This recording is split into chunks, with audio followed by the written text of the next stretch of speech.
السلام علیکم۔ Channel philosophy of education میں خوش آمدید۔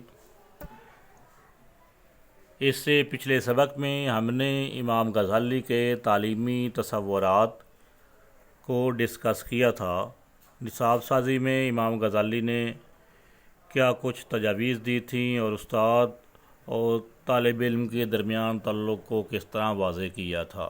تو آج ہم ابن خلدون کے حوالے سے پڑھیں گے۔ ابن خلدون سن 1332 عیسوی کو پیدا ہوئے اور ان کی تاریخ وفات 1406 عیسوی ہے۔ ابن خلدون کا اصل نام ولی الدین عبد الرحمن تھا۔ تعلیم کا آغاز حفظ قرآن سے کیا۔ ابتدائی تعلیم اپنے والد سے حاصل کی، بعد میں تیونس کے علماء سے استفادہ کیا اور علم و ادب میں اپنا ایک مقام پیدا کیا۔ لغت، شعر و شاعری، فقہ اور حدیث میں خصوصی دلچسپی رکھتے تھے۔ روزگار کے لیے تیونس کے امیر کے دربار میں کاتب کی حیثیت سے کام شروع کیا۔ مختلف اوقات میں وزارت کے عہدے پر بھی فائز رہے۔ جامعہ ازہر میں فقہ پڑھاتے رہے۔ قاضی القضات بھی رہے۔ ان کی اصل وجہ شہرت ان کی تصنیف مقدمہ ابن خلدون ہے۔ تعلیمی تصورات۔ آپ کی کتاب مقدمہ ابن خلدون اپنی مثال آپ ہے۔ اس میں تاریخ، فلسفہ، سیاسیات، معاشیات، عمرانیات اور عربی علم و تہذیب پر بحث شامل ہے۔ المقدمہ، جو آپ کی اس کتاب کے ساتھ مقدمے کے طور پر شامل تھا، اب اسے ایک مکمل تصنیف کی حیثیت حاصل ہے۔ تعلیم و تعلم اس مقدمے کا ایک موضوع ہے۔ اس موضوع پر ابن خلدون نے مختلف مقامات پر ماہرانہ انداز میں اپنے خیالات کا اظہار فرمایا ہے۔ ان میں سے چند پہلوؤں کا خلاصہ پیش کرنے کی کوشش کی گئی ہے۔ ابن خلدون نے تعلیمی نظریات میں جس خصوصی بات کا اضافہ کیا ہے وہ انسانی فطرت کا سیکھنے کا تقاضا ہے۔ ابن خلدون کا کہنا ہے کہ انسان سیکھنے پر مجبور ہے۔ سیکھنا اس کی فطری اور جبلی تقاضا ہے۔ اس سے بیشتر کسی ماہر تعلیم نے انسانی فطرت کے بارے میں ایسی بات نہیں کی تھی۔ ابن خلدون کے خیال میں جس طرح خوراک، لباس اور رہائش وغیرہ کا حصول انسانی ضروریات کا ایک تقاضا ہے، اسی طرح حصول تعلیم بھی فطرت انسانی کا ایک تقاضا ہے۔ انسانی فطرت میں سیکھنے کی صلاحیت ہی تعلیم کی بنیاد ہے۔ سیکھنا انسانی سرشت ہے اور انسان کو اپنی سرشت سے جدا نہیں کیا جا سکتا۔ علامہ کی اس نظریہ کی جس قدر تعریف کی جائے کم ہے۔ مغرب کے جدید نظریات جن میں تعلیم کو فرد کا حق قرار دیا گیا ہے، اس کے سامنے بہت ہیچ ہیں۔ ابن خلدون حصول تعلیم کے لیے غور و فکر کو بہت اہمیت دیتے ہیں، لیکن آپ کے خیال میں حقیقت کا علم حاصل کرنے کے لیے پیغمبروں کی تعلیمات پر ایمان لانا ضروری ہے۔ ابن خلدون کے نزدیک مقاصد تعلیم۔ ابن خلدون کے عمرانی تصورات مقاصد تعلیم کے تعین میں ہماری رہنمائی کرتے ہیں۔ ان کے نزدیک تعلیم کے مقاصد دار ذیل ہیں۔ تعلیم انسان کی طبعی ضرورت۔ یہ ابن خلدون کا بڑا ہی نادر اور جدید تصور ہے کہ تعلیم انسان کی ایک ایسی طبعی ضرورت ہے جیسے حفاظت نفس، خوراک، لباس وغیرہ۔ اللہ تعالیٰ کی معرفت کا حصول۔ ابن خلدون کے نزدیک امام غزالی کی طرح علم کا مقصد معرفت الہی یا علم حقیقت کا حصول ہے۔ وہ حواس خمسہ کی حقیقت کو بھی تسلیم کرتے ہیں، لیکن وہ فرماتے ہیں کہ حواس خمسہ سطحی علم کی بنیاد ہیں اور علم معرفت کے حصول کے لیے ناکافی ہیں۔ تعلیم کا بنیادی فرض یہ ہے کہ بچوں کو اسلامی عقائد سے روشناس کرائے۔ معرفت کے حصول کے لیے ایمان اور عقیدے کی پختگی بنیادی شرط ہے۔ اس کے لیے ایک اور اس کی ضرورت ہے، لیکن یہ اس قدرت نے ہر ایک کو نہیں دی۔ چند افراد ہی اس سے فیض یاب ہوئے جنہیں پیغمبر کہا جاتا ہے۔ ہر انسان کا فرض ہے کہ وہ ان احکامات پر ایمان لائے جو پیغمبروں نے ہم تک پہنچائے ہیں۔ ان احکامات پر ایمان لانا علم معرفت کی پہلی سیڑھی ہے۔ ابن خلدون کے نزدیک تعلیم کا سب سے بڑا مقصد حقیقت اور معرفت کا حصول ہے اور اس کے لیے ایمان کی پختگی شرط ہے۔ تخلیق و اتحاد کی صلاحیتوں کی نشو و نما۔ ابن خلدون کے زمانے میں علوم رٹوائے جاتے تھے اور اسی کو علمی کمال سمجھا جاتا تھا۔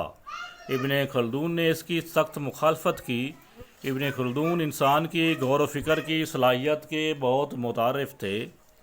آپ نے تدریس کے سلسلہ میں بحث و مناظرہ کی صرف اس لیے افزائی کی کہ اس طرح انسانی سوچ پر نئی نئی راہیں کھلتی ہیں اور وہ تقلید و جمود کا شکار نہیں ہوتا، اس کی بجائے اس کی تخلیقی اور اتحادی صلاحیتیں پروان چڑھتی ہیں، اور یہی تعلیم کا مقصد ہے۔ اعلیٰ انسانی اقدار کی نشو و نما۔ ابن خلدون انسان کو بہت معزز قرار دیتے ہیں۔ ان کے خیال میں کوئی ایسی بات نہیں ہونی چاہیے جو انسان کی عزت نفس کے منافی ہو، کیوں اس سے شرف انسانی سے گر جاتا ہے اور انسان میں اخلاق رذیلہ پیدا ہو جاتے ہیں۔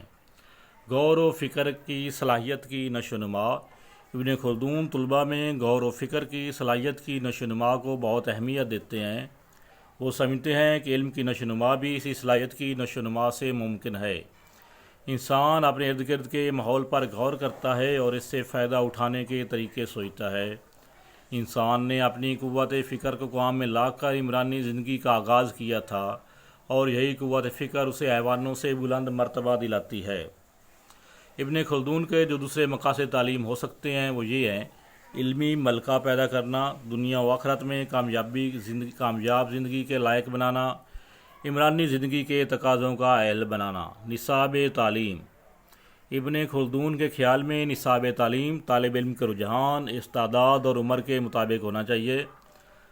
اس کے ساتھ ساتھ نصاب جامع ہو اور اس میں تدریج کا خیال رکھا گیا ہو۔ وہ تجویز کرتے ہیں کہ پرائمری تعلیم کا آغاز مادری زبان سے کیا جائے، کیونکہ اجنبی زبان میں تعلیم نصف تعلیم کے مترادف ہے، پھر اسے حساب سکھایا جائے، بعد میں قرآن پاک کی تعلیم دی جائے۔